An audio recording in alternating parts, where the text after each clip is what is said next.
Hey everyone, my name is Jack. I'm a 23-year-old real estate investor and soon-to-be attorney, and on this channel I cover a variety of topics as they relate to real estate, investing, the markets, and pretty much everything as it has to do with personal finance. So if you like that sort of content, be sure to have a look around the channel, and if you like what you see, be sure to subscribe. In this video, I want to talk about how I recently gave myself what amounts to about a $2,000 raise per year. And no, this isn't a raise in the traditional sense where you go to a boss and ask for a raise to your salary because you've been working there for the whole year, you've done really well, and you want your 2% raise or whatever it happens to be. That's not what I'm talking about here. Instead, I want to talk about how I was able to buy a rental property which cash flows me about $200 every single month, amounting to a bit over $2,000 per year. It's important to look at investing this way. Investing is the act of taking money that you already have, putting it into something that hopefully will return you more money in the future. Thus, your investment pays off and gives you dividends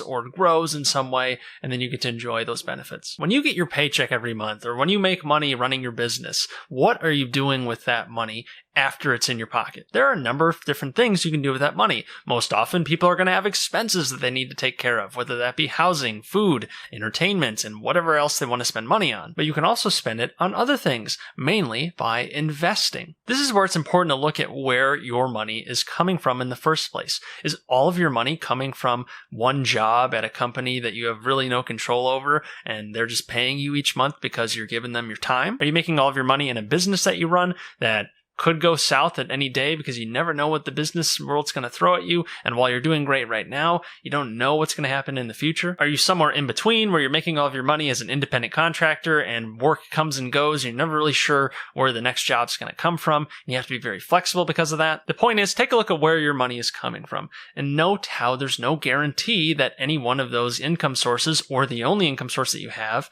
is going to stay the same forever. Ideally, it's going to keep going up as you ask for raises, as you do better work, as your business starts doing better and getting more customers. There are lots of things that can increase your income, but there's things that can decrease it as well. So how do you actually increase the baseline income that you have? So if your business goes south and you no longer have any income, or maybe you don't have income for a temporary amount of time, but it's no income nonetheless, how can you go about making sure that you have a sort of minimum salary? This is where investing comes in. This could be into things like stocks or real estate, things that pay you to own them when bought properly. So rather than spending your money on expenses, you can use your money to go shopping for something that can give you more money in return, so that you don't have to necessarily work as hard, or at least have more insurance in the event that your current income stream or streams dries up. The money's going to leave your pocket in either situation. It's either going to go towards expenses, or it's going to go towards something that will pay you more money in return, ideally. Now, I'm not a financial advisor, of course, but it seems like a pretty poor idea to leave that money under your mattress when you could be out there making a lot of more money with it. And it actually doesn't have to be a lot.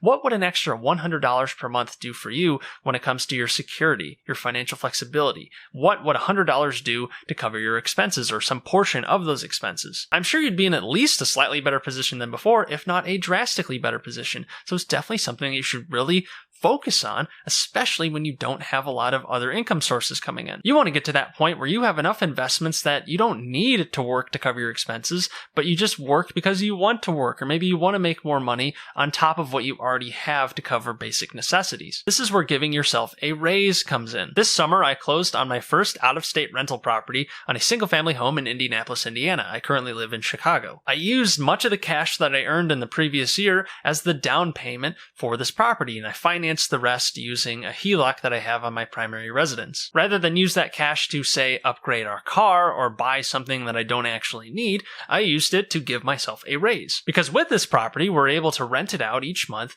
and the rent covers the expenses and the debt payment, and the remainder is cash flow. The remainder is our monthly raise. Now, on top of the other income that my wife and I currently make, we have almost another $200 per month coming in from this new rental property. And this is completely beside any of the appreciation we might see over the long term, any of the principal pay down we'll get from paying down our mortgage. All this is the cash flow. Cash flow is the freedom. Cash flow is the raise that you get here and now. Is it life-changing money? I wouldn't say so. We're talking about $2,000 per year, which is nice, but you're not going to live on $2,000 per year. But you have to start somewhere, and this little bit really could come in handy if we find ourselves in a tough financial position, or maybe one where we have to make a career change or take some time off of work to do some sort of project that might be a little bit risky. we have this extra money there to at least cover some of our expenses if we really needed it to. But for now, we're using that money to save up and build the reserve fund for our current property. And eventually we'll be using that cash flow towards another rental property to give ourselves yet another raise. And that way the raises keep compounding on each other and we're making more and more money just by buying things that pay us back. In time, we'll become less and less dependent on our job income and we'll just have our investment income if we need it. But we can still work our jobs if we want to. It'll just be like we're punching way above our weight because we would have been giving ourselves these raises. So that's how I think people should look at the extra money they have every single month. Are you going to use it to spend on frivolous things, or are you going to use it to buy investments that give yourself a raise so that you then can go buy more frivolous things, or at least buy yourself some more security? The value of having more financial security is very hard to quantify, and it's going to be different for every person, but it's certainly worth something. And that something might be a lot more than buying something stupid today. You could always buy something stupid tomorrow, after all. I'm not saying you shouldn't enjoy your life. Of course, that is a very important thing as well. But think about ways that you can cut back just a little bit.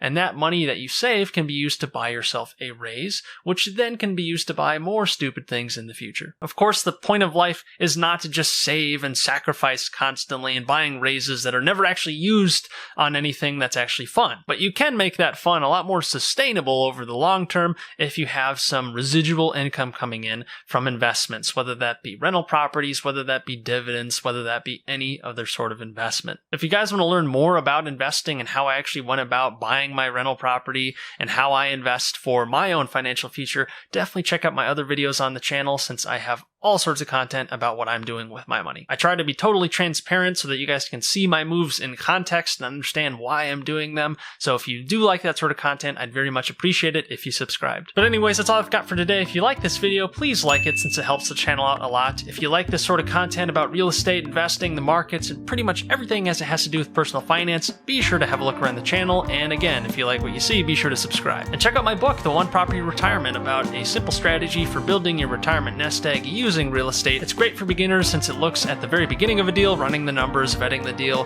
through the closing process, and actually getting to the closing table, getting your loan approved, all that great stuff, and also maintaining your property after that and renting it out for the long term. If you end up reading the book, definitely leave a review on Amazon since that would help me out a lot. But until next time, take care.